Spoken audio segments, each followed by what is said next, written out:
Hello, dear students. How are you? I hope you are fine. Welcome to my channel, Law Scholars and Legal Issues. I am Advocate Vanita. I am presenting here again with another important topic that is related to CRPC. In the last previous class of CRPC, we have covered effect of errors.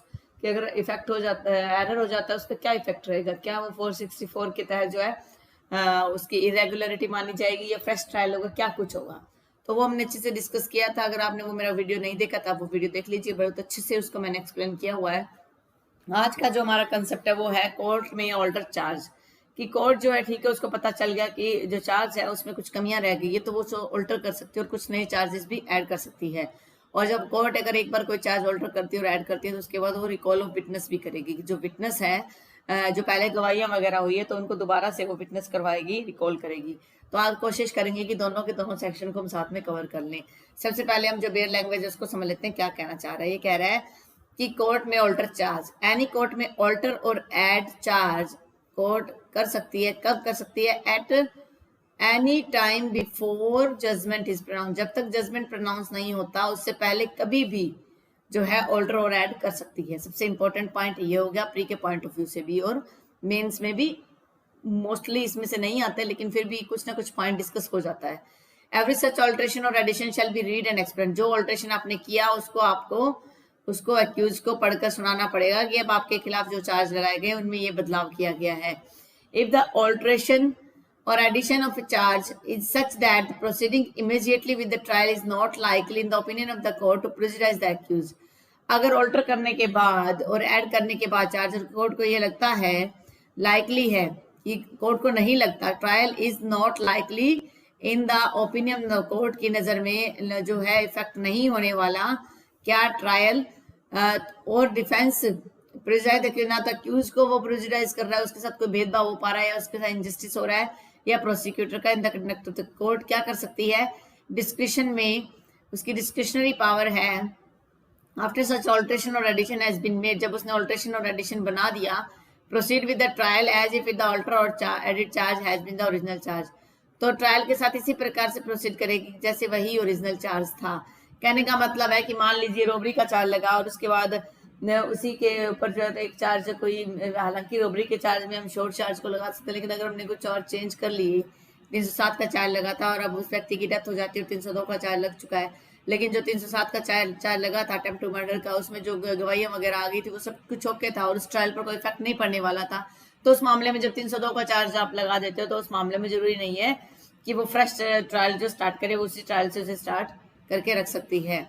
If the alteration और addition is such that, जो alteration है, जो बदलाव किया गया है, जो addition किया गया, कुछ नया चार्ज लगाया गया है, is such that proceeding immediately with the trial likely in the opinion of the court prejudice करता है। अगर कोर्ट को लगता है कि चार्ज जो फ्रेम किया गया है उससे प्रोसिक्यूटर या डिफेंस को प्रिजुडाइज हो रहा है, उसके साथ किसी प्रकार का अनजस्टिस हो रहा है, तो उस मामले में कोर्ट क्या करेगी, या तो डायरेक्ट कर देगी कि नया ट्रायल करो, या अर्जन कर देगी उस ट्रायल को कुछ टाइम के लिए, कि जितना भी जरूरी लगता है, कि कोर्ट की मर्जी है कि वो क्या करना चाहेगी वहां पर। If the offence stated in the altered और added charge is one of the prosecution of which previous sanction is necessary. अगर मान लो कोई ऐसा चार्ज है जैसे 124A नहीं, वेजिंग बार का जो कंसेप्ट होता है उसके अंदर क्या सैंक्शन रिक्वायर्ड होती है, तो अगर ऐसा कोई चार्ज है जहां पर सैंक्शन की जरूरी है, गवर्नमेंट से, सेंट्रल गवर्नमेंट से सैंक्शन लेनी होती है, तो जब तक जो सैंक्शन जो है ऑलरेडी ऑब्टेन है prosecution on the same fact, जब मान लो पहले वाले सेम फैक्ट पर अगर सैंक्शन लिया गया है तो कोई इश्यू ही नहीं है, तो उसे जो है प्रोसीड करेगी। अगर मान लो सैंक्शन नहीं लिया गया पहले, तो शैल नॉट बी प्रोसीडेड, तो इसको आगे ट्रायल नहीं चलाएगी। ये है हमारा सेक्शन 216, जिसको हम अच्छे से भी डिस्कस करेंगे। उसके बाद हम समझ लेते हैं सेक्शन 217 को, जो इसके साथ ही रीड होना चाहिए, गोत्र होना चाहिए। 217 इतना डिटेल में जाने की भी जरूरत नहीं, सिंपल सा है। Whenever a charge is altered, जब कोई चार्ज जो है ऑल्टर कर दिया जाता है, उसमें बदलाव कर दिया जाता है या नया चार्ज ऐड कर दिया जाता है, to by the court after the commencement of the trial को शुरू होने के बाद, प्रोसिक्यूटर और एक्यूज शैल बी अलाउड, तो उनको परमिशन है कि वो क्या कर सकता है, रिकॉल कर सकते हैं या रीड समन हो सकता है, कि दोबारा से जो आपके वीकनेसेस थे उनको बुलाया जा सकता है, उनको दोबारा से समनिंग भेजी जा सकती है और उसका एग्जामिनेशन भी किया जा सकता है with reference to such alteration, जो बदलाव किया गया था जो ऐड किया गया था कुछ चार्ज।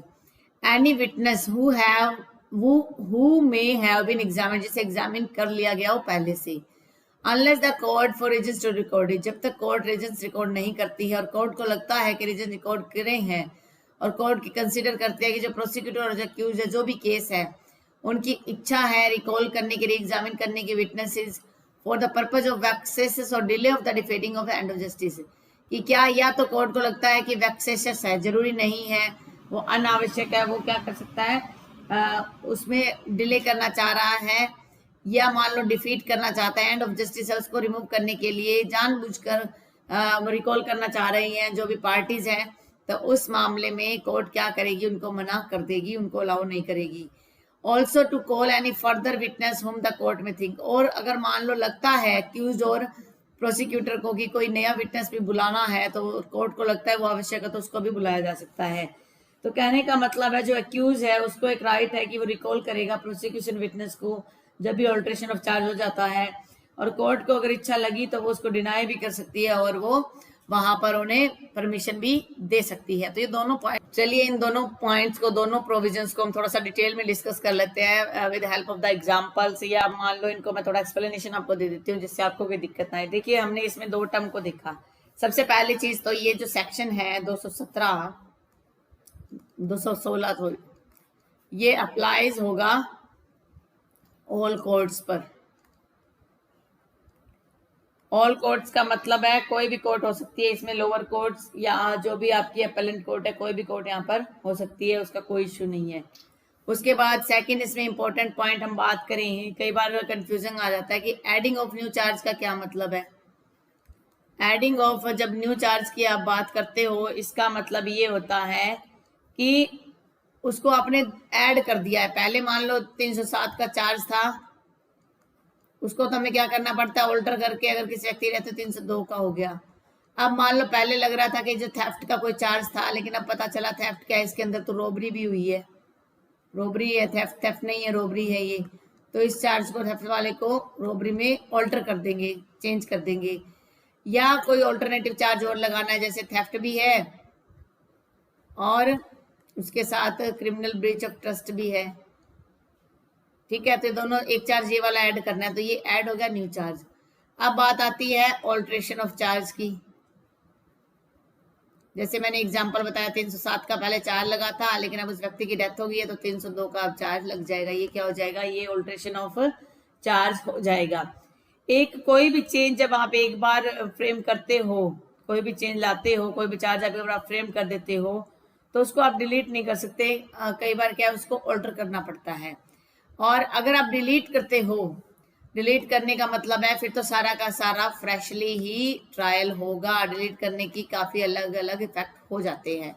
तो ऑल्टर कर सकते हो आप उसे, या कोई और नया चार्ज ऐड हो रहा है तो उसे आप ऐड कर सकते हो।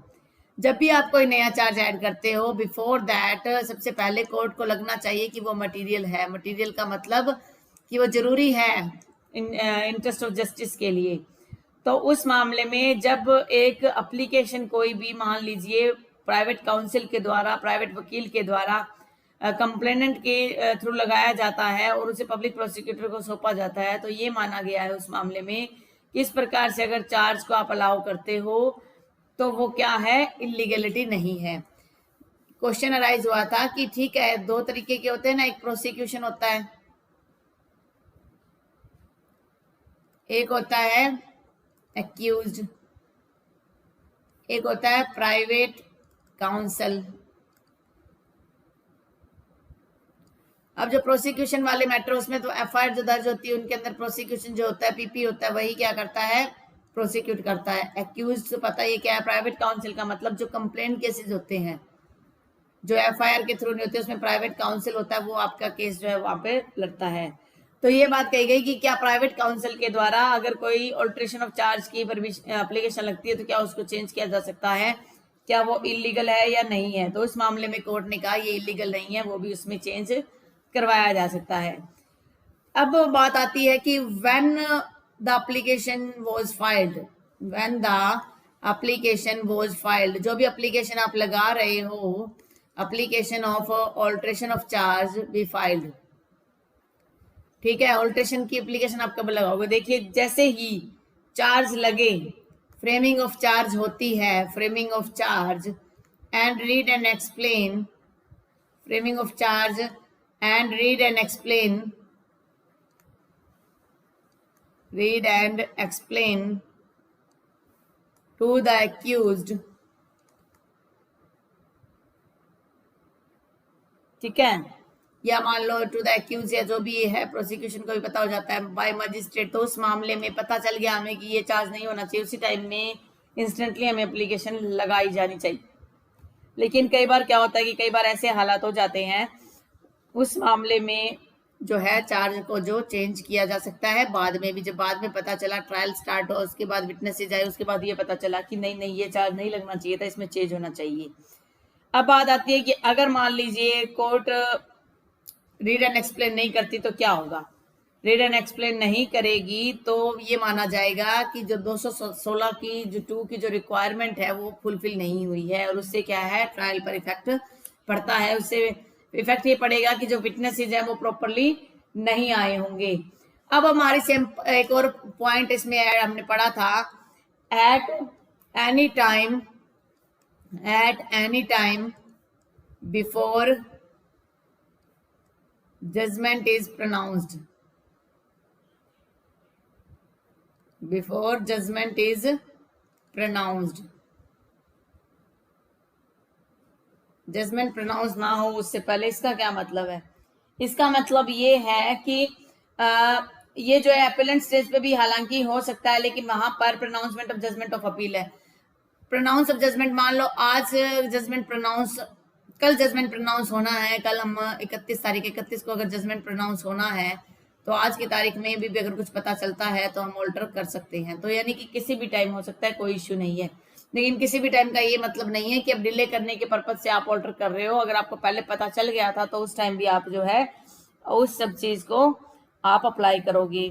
अगर एक और इम्पोर्टेंट पॉइंट है कि अगर मान लो कोर्ट को लगता है कि ऑल्टर करने के बाद जो पार्टीज है उनके साथ इनजस्टिस नहीं होना चाहिए, कुछ चेंजेस हो रहा है, तो उस मामले में आप क्या करोगे? वो सारा का सारा जो ट्रायल है उससे रिलेटेड जो विटनेसेस को आप रिकॉल करोगे, और हो सकता है नया ट्रायल भी वहां अप्लाई किया जाए।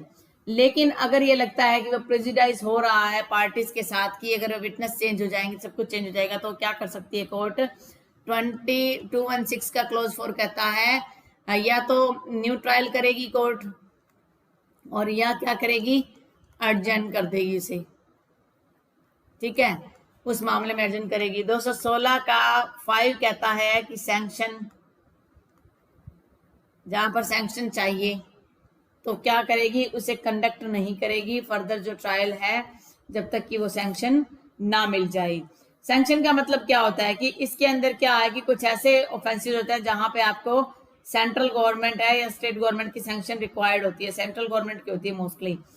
जैसे एक सैंपल ऑफ फूड जो है पाया गया था और उसे जो है अडल्ट्रेट माना गया, तो उसके प्रोसिक्यूशन के लिए आपको सैंक्शन की रिक्वायरमेंट रहती है। तो उस मामले में जब आपको सैंक्शन मिलता है, सैंक्शन क्या होता है, एक तरीके से सर्टिफिकेट होता है जो इश्यू किया जाता है कि हाँ इसका ट्रायल करवाया जाए, तो उस मामले में सैंक्शन नेसेसरी हो जाती है।